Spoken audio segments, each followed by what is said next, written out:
Göreci gözlerime sen bilen ömrümdüçi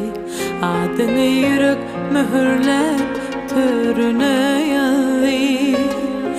Bakışlanda bütün dünyam yadalli Aydayın men sözüm dinle basman Bulutlar gün basman Yağmarın yağdırır kesmen Aydayın men sevim bolur destan Dinler beni üflen Yüreğime sen özün lukman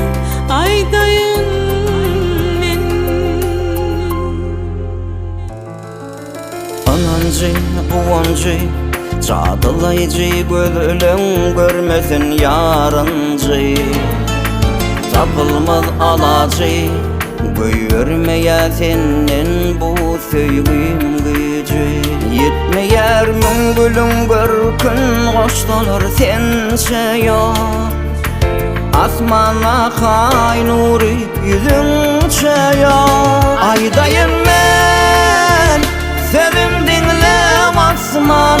Bulutlar gün asman Yağmaran yağdırar kesme Aydayım ben sevim bolur destan Dinler beni yesler Yüreğime sen özüm lokma Aydayım ben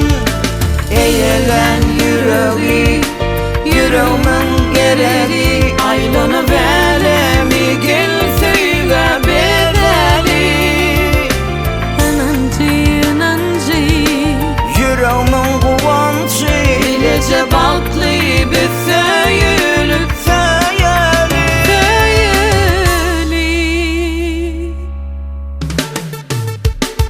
Aydayın men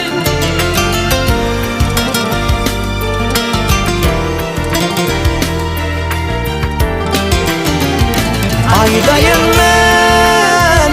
Sevim dinlem asman